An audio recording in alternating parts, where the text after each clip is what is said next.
Hello, welcome to this video tutorial once more, rudiments of music. We are now in module 7. In this module, we are going to discuss how to interpret 4/4 time signature.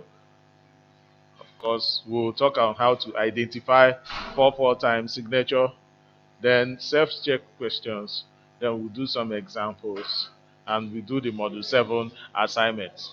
Okay, so now on how to identify 4/4 time signature. We still apply those same principles as we used in the previous modules. You count the number of colons you have in a measure, you add 1 to it, and you get the numerator unquote. For example, let's take a look at that second measure there. How many do we have? 1, 2. Now, please do not let this confuse you. Wherever you see this, it also means colon. Is normally used in a 4/4 time signature, 6/8 time signature, and upwards. So some composers choose to use that. Whenever you come across it, it means colon, please. So now we have 1, 2, 3, and if you add 1 to it, that is 4. So we have 4 up there, and by that we already know that it's 4/4 time signature. Okay, now let's still use the same placeholders for the beats that we used in the previous module.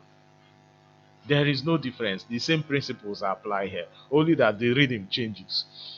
In 3/4 we counted 1, 2, 3, 1, 2, 3. That is in the previous module, but now we count 1, 2, 3, 4, 1, 2, 3, 4, and it's very easy to differentiate between the two. Once you establish your rhythm, apply the same principles as we did before, and everything will be added onto you. Okay, now we can also decide to change that we use there. You see, we decided to use colon. We decided to use colon here, but now here we are using that sign, the slash. So it's still the same thing. It still represents colon. Okay, now take a look at that. We have single notes in each of the beats, meaning this sound here will be at the bottom of the placeholder, the cup.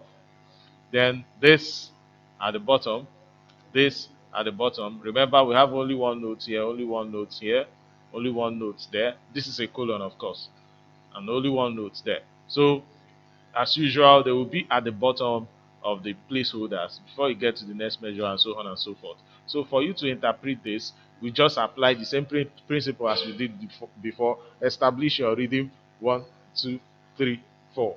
1, 2, 3, 4, and you start singing. Okay, let's use our cups as usual.